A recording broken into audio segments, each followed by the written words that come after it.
नमस्कार दोस्तों।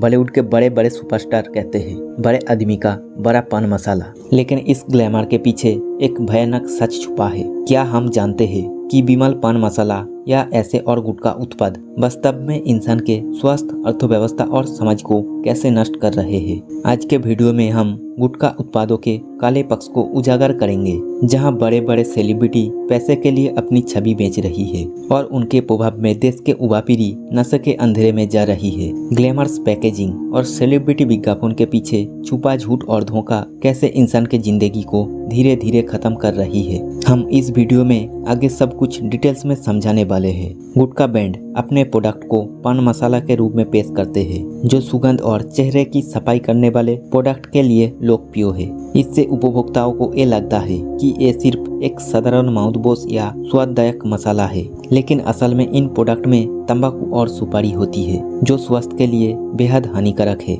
विज्ञापन और पैकेजिंग में सीधे तंबाकू शब्द का उपयोग किए बिना प्रोडक्ट को पान मसाला के रूप में ब्रांड करना उपभोक्ताओं के बीच भ्रम पैदा करता है। ऐसा करने से खरीदारों को ये एहसास नहीं होता कि ये प्रोडक्ट कैंसर का खतरा बढ़ा सकता है। ब्रांड दावा करता है कि प्रोडक्ट में सुगंध मसाले, इलायची और प्राकृतिक उपादान है, जो उपभोक्ताओं को ये सोचकर गुमराह करता है कि प्रोडक्ट स्वास्थ्यवर्धक है। ऐसा करने से तंबाकू के हानिकारक प्रभाव छुप जाता है। सेलिब्रिटी समर्थन के माध्यम से प्रोडक्ट को ग्लैमर्स और फैशनेबल के रूप में प्रस्तुत किया जाता है। वो किसी भी प्रोडक्ट के स्वास्थ्य जोखिमों का उल्लेख नहीं करता है, बल्कि उत्पाद की सकारात्मकता का उल्लेख करता है। गुटखा की पैकेजिंग आकर्षक, रंगीन और इस तरह से डिजाइन किया जाता है कि ये हल्का, सुगंध और सुरक्षित लगे। चलिए दोस्तों, देखते हैं कि फैक्ट्री में गुटखा कैसे बनाया जाता है। सबसे पहले तंबाकू की पत्तों को एकत्रित किया जाता है। तंबाकू की पत्तों को धूप में अच्छे से सुखाया जाता है, फिर पत्तों को पीसकर पाउडर बनाया जाता है। ये तंबाकू पाउडर गुटखा का मूल उपादान है। उसके बाद सुपारी को पेड़ से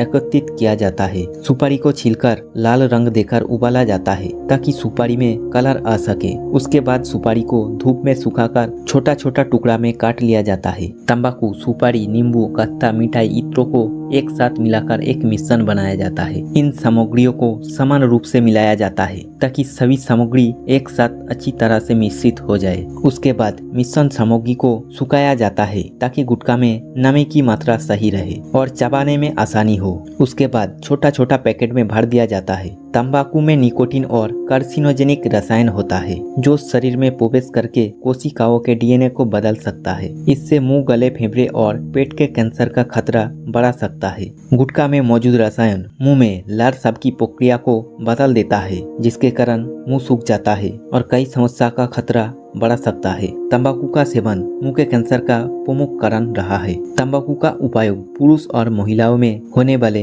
80% ओरल कैंसर के लिए सीधे जिम्मेदार है। विश्व स्वास्थ्य संगठन के अनुसार सुपारी और तंबाकू का सेवन ओरल कैंसर के मुख्य कारणों में से एक है। सुपारी में एक केसरकारी उपादान एरिकोनिक होती है, जो कोशिकाओं की डीएनए को नुकसान पहुंचाता है। इंडियन मेडिकल एसोसिएशन की रिसर्च के अनुसार भारत में मुंह के कैंसर के 90% मरीज सुपारी और गुटखा चबाने की आदत से प्रभावित होते हैं। विश्व स्वास्थ्य संगठन के मुताबिक तंबाकू के सेवन से हर साल लाखों लोग कैंसर, हृदरोग और अन्य गंभीर बीमारियों से मर रहे हैं। नेशनल कैंसर इंस्टीट्यूट की रिसर्च से साबित हुआ है कि तंबाकू और सुपारी चबाने से मुंह और गले के कैंसर का खतरा कई गुण बढ़ जाता है। सेलिब्रिटी द्वारा प्रोडक्ट का प्रमोशन युवाओं पर काफी असर पड़ता है। जब कोई लोकप्रिय अभिनेता, खिलाड़ी या गायक किसी भी प्रोडक्ट का प्रचार करता है, तो वो युवाओं को बहुत आकर्षक और ट्रेंडी लगता है। वो अपने पसंदीदा सेलिब्रिटी को फॉलो करना चाहते हैं, जिससे गुटखा या पान मसाला जैसे हानिकारक उत्पादों के सेवन में उनकी रुचि बढ़ जाती है। पान मसाला के विज्ञापन में आमतौर पर मशहूर हस्तियों को ग्लैमर सेटिंग, स्टाइलिश कपड़े और उत्पाद की प्रशंसा करने वाली सशक्त भाषा में दिखाई देता है। ये प्रोडक्ट को फैशनेबल और विशिष्ट मानसिकता के हिस्सों के रूप में चिन्हित करता है, जो युवाओं को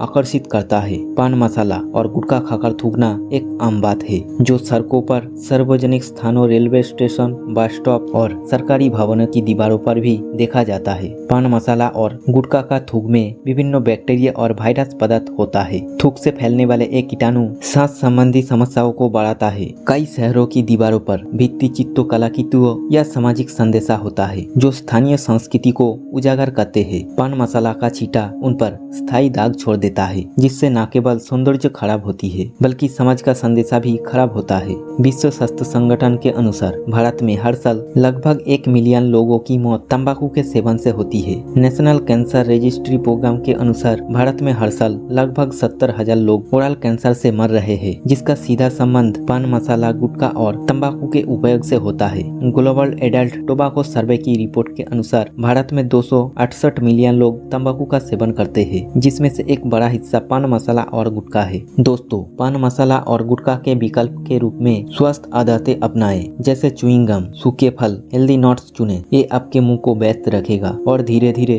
अस्वास्थ्यकर आदतों से छुटकारा देगा। दैनिक व्यायाम और ध्यान तनाव को दूर करने में मदद करते हैं। सांस व्यायाम और ध्यान मानसिक शांति और शारीरिक फिटनेस बनाए रखने में प्रभावी है। अपने शौक अपनाएं, जैसे किताब पढ़ना, संगीत सुनना, पेंटिंग करना या कुछ नए सीखना। खुद को व्यस्त रखने से आप पान मसाला या गुटखा के बारे में भूल जाएंगे और आपके अंदर एक नए रुचि पैदा होगी। ऐसे दोस्तों से जुड़ो जो पान मसाला और गुटखा जैसे हानिकारक आदतों से दूर रहते हैं। छोटी छोटी चुनौतियों ले, जैसे 1 सप्ताह, 1 महीने या 1 वर्ष तक हानिकारक उत्पादों का उपयोग न करें। स्वस्थ जीवन शैली का बयान करना सिर्फ एक निर्णय नहीं है, ये एक जिम्मेदारी है जो आपके शरीर और दिमाग को स्वस्थ रखता है। पान मसाला और गुटखा जैसे प्रोडक्ट से दूर रहकर आप अपने प्रियजनों के जीवन में एक बड़ा सकारात्मक बदलाव ला सकते हो। दोस्तों, आपने इस वीडियो से क्या सीखा है कमेंट करके जरूर बताना।